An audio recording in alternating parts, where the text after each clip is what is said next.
Assalamualaikum warahmatullahi wabarakatuh. Semangat anak-anak, bagaimana kabarnya kali ini? Tentunya sangat luar biasa, bukan? Kali ini kita akan belajar IPA bersama-sama bersama saya, Pak Hafiz Setiawan. Materi yang akan kita pelajari pada pertemuan kali ini tetap seperti yang kemarin, yakni sistem reproduksi pada manusia. Untuk itu, marilah kita belajar bersama-sama. Bismillahirrahmanirrahim. Mari kita belajar. Nah, kemarin kalian sudah belajar tentang sistem reproduksi pada manusia, yakni pembelahan sel, terus struktur dan fungsi organ reproduksi pada wanita maupun pada laki-laki. Nah, untuk pertemuan kali ini yang akan kita pelajari adalah siklus menstruasi dan kehamilan. Yang kedua adalah gangguan sistem reproduksi. Sebelum kita mempelajari lebih dalam lagi, kalian perlu tahu tujuan pembelajaran pada pertemuan kali ini. Yang pertama adalah peserta didik dapat menentukan fase siklus menstruasi. Ya, kalian harus tahu fase-fasenya apa saja dan berapa hari, itu nanti kita pelajari. Yang kedua adalah peserta didik dapat menentukan hormon yang mempengaruhi siklus dari menstruasi. Nanti apa saja? Selain menstruasi, kita akan mempelajari tentang kehamilan. Ya, selanjutnya adalah peserta didik dapat menjelaskan gangguan-gangguan apa saja pada sistem reproduksi.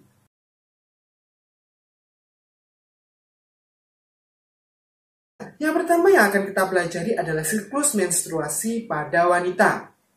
Tentunya yang laki-laki juga harus belajar.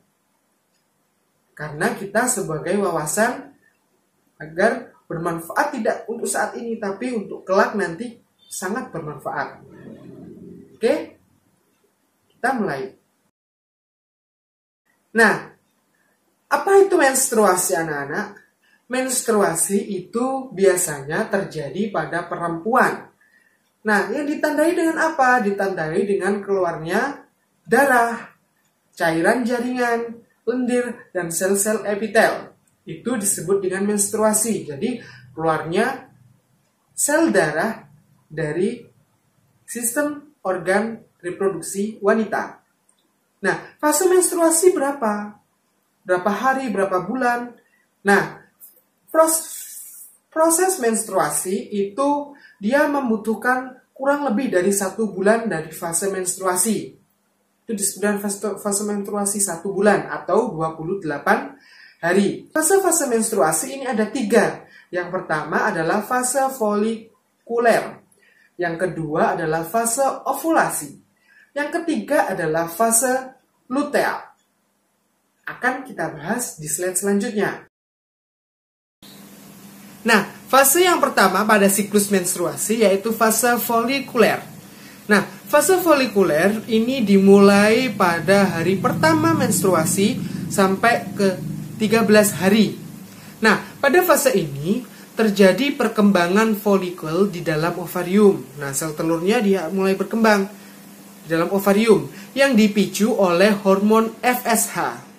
Nah, selain itu, folikel yang berkembang juga menghasilkan hormon estrogen. Nah, hormon FSH terlebih dahulu. Nah, setelah itu muncul hormon estrogen. Nah, si hormon estrogen ini merupakan hormon yang akan mempengaruhi pertumbuhan sekunder bagi wanita. Selain itu, hormon estrogen itu berfungsi untuk memicu kelenjar pituitari sehingga menghasilkan hormon SH. Nah, kelenjar pituitari ini berada pada otak sehingga dia menghasilkan hormon LH. Dan selanjutnya dapat menghambat hormon SH. Nah, kenaikan pada hormon LH terjadi pada fase ovulasi. Nah, di fase ovulasi ini sel telurnya sudah 14 hari, sel telurnya dia keluar dari ovarium. Nah, dia ditangkap oleh apa? Fimbrin, infundibulum. Nah, Kenaikan hormon LH terjadi pada fase ovulasi selama 14 hari. Nah, pada proses ovulasi ini, sel telurnya dia keluar dari ovarium. Terus ditangkap atau diterima oleh fimbrin. Fimbrin yang pada infodibulum. Nah, setelah itu terus dibawa ke tuba falopi. Jika tadi masanya sudah 14 hari. Nah, pada masa 14 hari, jika terjadi adanya interaksi atau pertemuan antara sel sperma dengan sel telur, jadi sel telurnya bertemu dengan sel sperma, itu akan menjadi apa? Fertilisasi namanya. Nah, di proses fertilisasi ini nanti akan terus berkembang menjadi zigot, menjadi bayi, menjadi janin, maksud saya terus menjadi bayi. Nah, terus jika tidak ada pertemuan antara sel sperma dan sel telurnya tidak bertemu dengan sel sperma, apa yang akan terjadi? Nah, yang akan terjadi adalah menstruasi. Selanjutnya adalah fase yang ketiga. Fase yang ketiga itu biasanya terjadi pada 15-28 hari pada masa siklus menstruasi. Nah, pada fase ini, hormon yang berpengaruh adalah hormon progesteron. Progesteronnya mulai muncul. Sebenarnya hormon progesteron ini berfungsi sebagai proses implantasi. Apa itu implantasi? Implantasi merupakan proses penebalan dinding rahim sehingga di dinding rahim itu banyak terdapat pembuluh darah. Nah, di dalam dinding rahim ketika tidak terjadi fertilisasi, ketika sel sperma dan sel telur tidak bertemu, maka akan terjadi peluruhan oleh si sel darah merah tersebut. Sehingga peluruhan sel darah itu disebut dengan fase menstruasi. Nah, tadi kita sudah membahas bagaimana fase-fase dan hormon apa saja yang ada pada saat proses menstruasi. Nah, coba diperhatikan pada gambar. Nah, ini adalah gambar dari dinding rahim seorang wanita. Nah, pada gambar dinding rahim seorang wanita ada 3 fase. Yang pertama adalah fase menstruasi. Nah, fase menstruasi terlihat dinding dari rahim atau uterus dari perempuan itu dia mengecil. Nah, sehingga sel darah akan terus keluar. Itu fase menstruasi. Nah, fase proliferasi setelah menstruasi itu ada fase proliferasi. Proliferasi dinding-dinding uterus atau dinding-dinding rahim itu dia mulai kelamaan dia akan menebal. Nah, kalau pada fase sekretori ini dinding rahimnya sudah menebal dan bakal nanti kalau ada proses pembuahan atau fertilisasi, sel telur yang sudah difertilisasi itu dia akan menempel. Nah, menempelnya pada fase sekretori ini. Ya, tentunya kalian sudah harus paham. Nah, nanti sel telur yang sudah difertilisasi atau sudah bertemu dengan sel sperma, dia akan menempel pada ujung dinding-dinding rahim. Tuh. Berikut ini adalah proses dari fertilisasi dari seorang wanita dan pria. Nah, fertilisasi itu berarti apa, anak-anak? Bertemunya sel telur dan sel sperma. Pertama, sel telur keluar dari ovarium, terus ditangkap oleh fimbrin. Yang kemarin kita bahas, fimbrin itu adalah infodibulum. Infodibulum fungsinya untuk menangkap sel telur. Terus masuk dia di dalam tuba falopi. Di dalam tuba falopi dia dibantu oleh fimbrin atau folikel. Nah, setelah itu coba diperhatikan. Sel spermanya datang. Terus sel spermanya banyak.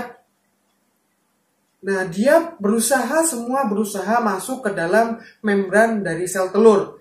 Nah, yang berhasil itu hanya satu sel sperma. Itu tadi contohnya sel sperma, terus kepalanya dia masuk, gennya dia terus berurai menjadi satu. Nah, selanjutnya sudah bertemu, ini ada fase zigot. Zigot dia akan terus membelah menjadi banyak.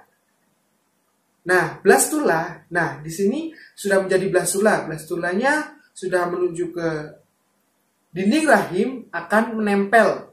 Nah, menempel dia akan bakal di rahim itu dia akan bakal plasentanya dia akan melekat pada dinding rahim. Itu. Coba diperhatikan pada bulan pertama. Pada bulan pertama dia masih menjadi zigot. Terus habis itu dia berkembang. Bulan kedua, bulan ketiga, bulan keempat, dan seterusnya. Sampai dia menjadi bayi. Nah, biasanya kalau Allah Subhanahu wa Ta'ala sudah meniupkan rohnya berapa bulan anak-anak? Nah, tentunya berapa bulan? 4 bulan. Nah, fase dari kehamilan ini identiknya itu 9 bulan. Ya, identiknya 9 bulan. Tapi tidak semua pas 9 bulan kehamilannya ada yang kurang. Kalau lebih itu tidak mungkin. Biasanya kurang dari 9 bulan, biasanya 8 bulan, 7 bulan. Tuh. Nah, pada bulan pada bulan kelima dan bulan keenam itu sudah terbentuk organ-organ di dalam tubuhnya, sudah berfungsi. Nah, sampai 9 bulan ibunya berkontraksi sehingga dia akan melahirkan bayi.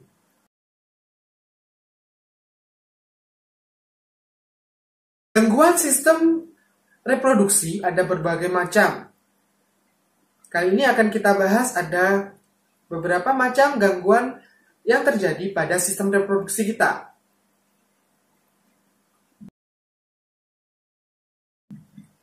Gangguan yang pertama adalah HIV atau AIDS. Nah, tentunya kalian sudah tahu HIV dan AIDS. Nah, penyakit AIDS ini disebabkan oleh virus HIV. Ya, bukan virus, disebabkan oleh HIV. Karena HIV itu virus. Singkatannya HIV itulah adalah Human Immune Deficiency Virus. Nah, virus ini menyerang kekebalan tubuh kita. Kekebalan tubuh kita diserang. Nah, biasanya sel darah putih itu dia sebagai tentara kita. Nah, sel darah putih itu diserang oleh si HIV ini. Si HIV ini sehingga sel darah putih kita itu menjadi lemah. Nah, penyakit ini biasanya menyerang pada sistem imunitas atau kekebalan tubuh kita yang tadi sudah saya jelaskan. Nah, faktor yang menjadi resiko dari HIV adalah yang pertama adalah gonta-ganti pasangan. Ini gambar virus dari HIV dan sampingnya itu adalah gambar orang yang terkena HIV. Dia merasa kurus sekali, matanya besar, banyak ciri-cirinya. Nah, penyakit selanjutnya yaitu adalah gonore. Nah, gonore ini merupakan penyakit yang disebabkan oleh bakteri Neisseria gonorrhoeae. Nah, gonore ini biasanya menyerang pada sistem reproduksi kita. Pada wanita itu biasanya ditandai dengan keputihan di daerah intim yang berwarna kuning kehijauan. Itu gonore. Kalau pada laki-laki, rasa sakit di kemaluan dan keluar nanah pada saat kencing. Itu penyakit gonore. Kalau pada perempuan itu dia keputihan di daerah intim. Terus kalau laki-laki itu sering kencing beserta nanah. Itu penyakit gonore. Nah, sifilis atau raja singa. Nah, sifilis merupakan penyakit menular yang disebabkan oleh bakteri Treponema pallidum. Nah, coba diperhatikan. Kalau sifilis itu seperti belentong-belentong di dalam tubuh kita. Nah, di kemaluan itu juga, kalau pada kemaluan itu biasanya yang terjadi adalah yang virusnya yang menyerang adalah Treponema pallidum. Sifilis ada banyak. Nah, kalau di daerah kemaluan itu Treponema pallidum. Nah, yang keempat adalah herpes. Nah, yang keempat adalah herpes. Herpes adalah penyakit yang disebabkan oleh virus herpes simplex tipe 2. Nah, virus herpes sudah kalian temukan, biasanya sudah terjadi pada seseorang. Herpes kalau pada sistem reproduksi itu namanya herpes simplex genitalis. Genitalis itu berarti sistem reproduksi. Biasanya bintik-bintik putih-putih pada daerah kemaluan. Itu adalah penyakit herpes simplex genitalis. Penyakit yang terakhir adalah keputihan. Keputihan ini biasanya penyakit pada perempuan. Nah, sorry, itu bukan tulisan sifilis ya, itu keputihan. Keputihan merupakan penyakit yang disebabkan oleh jamur Candida albicans. Nah, biasanya menyerang pada perempuan ditandai dengan cairan berwarna putih kekuningan pada bagian vagina. Keputihan ini biasanya juga ditandai dengan bau yang tidak sedap, bau busuk, bau yang menyengat. Itu keputihan biasanya terjadi pada perempuan. Makanya perempuan harus selalu menjaga, karena di daerah kemaluan kalian itu dia kebanyakan daerah asam, sehingga selalu dibersihkan dengan sabun, dicuci bersih. Terus kalau restorasi harus setiap kali ganti pembalut agar si bakteri ini, si jamur ini tidak berkembang begitu cepat. Kalau tadi pada perempuan, yang sekarang adalah epididymitis. Nah, epididymitis ini menyerang pada laki-laki. Ya, penyakit yang disebabkan oleh infeksi atau terkena penyakit menular seksual.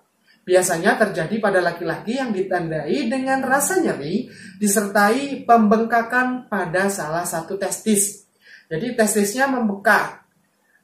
Satunya kecil, satunya besar. Nah, itu berarti tanda-tanda bahwa dia terkena penyakit epididymitis. Nah, ini gambarnya. Yang kanan itu dia normal, yang kiri itu di bagian epididymisnya itu dia inflamasi atau pembengkakan di daerah epididymis.